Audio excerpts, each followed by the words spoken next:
तो आइए अब हम अपना अगला टॉपिक देखते हैं जो है सर्कुलर मोशन।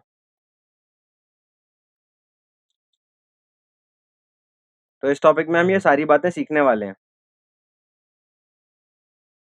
तो चलिए अपना पहला सब टॉपिक देखते हैं जो है सेंट्रीपिटल फोर्स।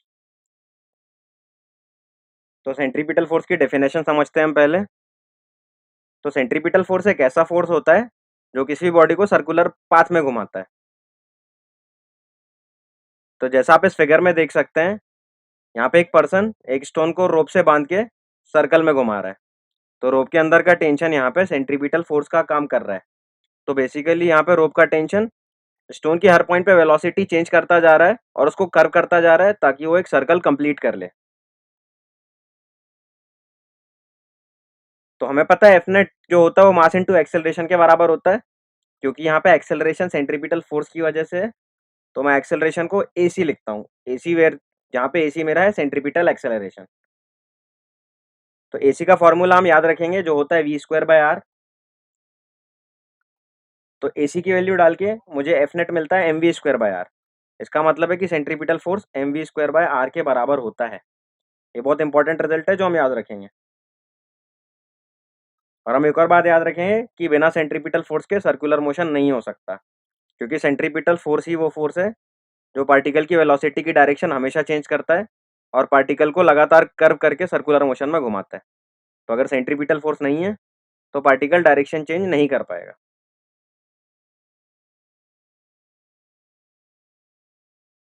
तो आइए अब हम एक ऐसा कॉन्सेप्ट सीखते हैं जो हमें फ्यूचर के कॉन्सेप्ट को सीखने में मदद करेगा।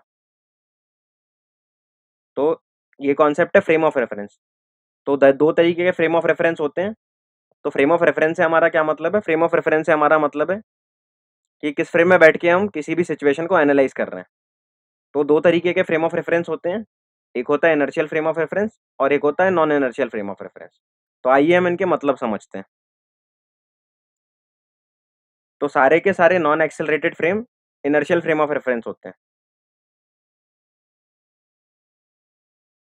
और सारे के सारे accelerated frame of reference non inertial frame of reference होते हैं।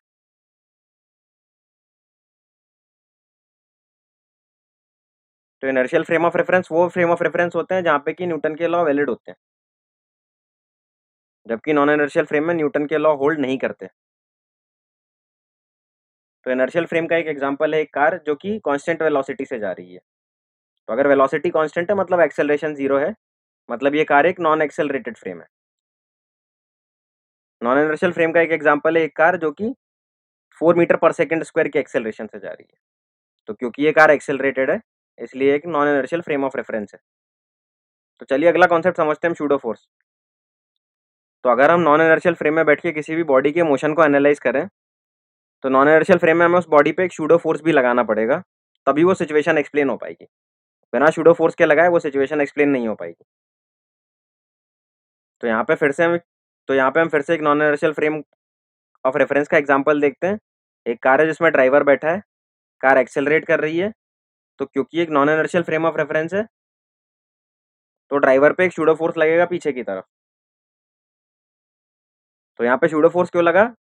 क्योंकि ये फ्रेम ऑफ रेफरेंस एक non inertial frame of reference है।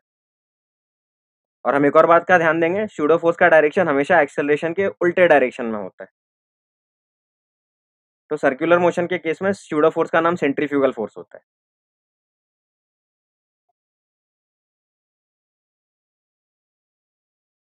और जैसा कि हमें पता है कि सूडो फोर्स एक्सेलरेशन के विपरीत दिशा में लगता है, इसीलिए सूडो फोर्स सेंटर से अवे एक्ट करता है, क्योंकि सर्कुलर मोशन में एक्सेलरेशन सेंटर के टुवर्ड्स होता है। तो यहाँ पर हम इस फिगर में देख सकते हैं कि सेंट्रीपिटल एक्सेलरेशन अंदर की तरफ है, सेंटर की तरफ है, इसीलिए सूडो फोर्स या फिर सेंट्रीफ्यूगल फोर्स बाहर की तरफ है। चलिए हम एक और एग्जांपल देखते हैं सेंट्रीफ्यूगल फोर्स का। तो यहाँ पे आप ये बड़ा सा झूला देख पा रहे हो। यहाँ पे आप देख पा रहे हो कि कोई भी रस्सी वर्टिकल नहीं है, सारी की सारी रस्सियां इंक्लाइंड है। तो ये इंक्लाइंड क्यों है? क्योंकि इन पे सूडो फोर्स लग रहा है बाहर की तरफ, जिसने हर एक चेयर को थोड़ा सा बाहर की तरफ पुश करके रखा हुआ है।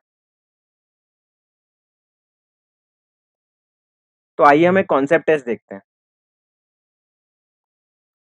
तो यहाँ पे हमारे पास क्वेश्चन है कि कौन सा फोर्स अर्थ को सन के अराउंड घूमने में मदद करता है।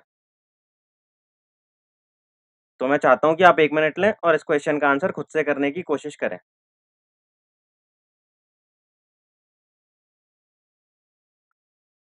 तो जैसा कि आप फिगर में देख पा रहे हैं, ग्रेविटेशनल फोर्स की मदद से अर्थ सन के अराउंड रिवॉल्व कर पाती है। तो आंसर है ग्रेविटेशनल फोर्स। यहाँ पे ध्यान देने वाली बात ये है कि अर्थ का मोशन एक परफेक्ट सर्कुलर मोशन नहीं होता है, इसलिए हम फोर्स को सेंट्रीपिटल फोर्स नहीं बोलेंगे, लेकिन उसी की तरह कुछ फोर्स है ये।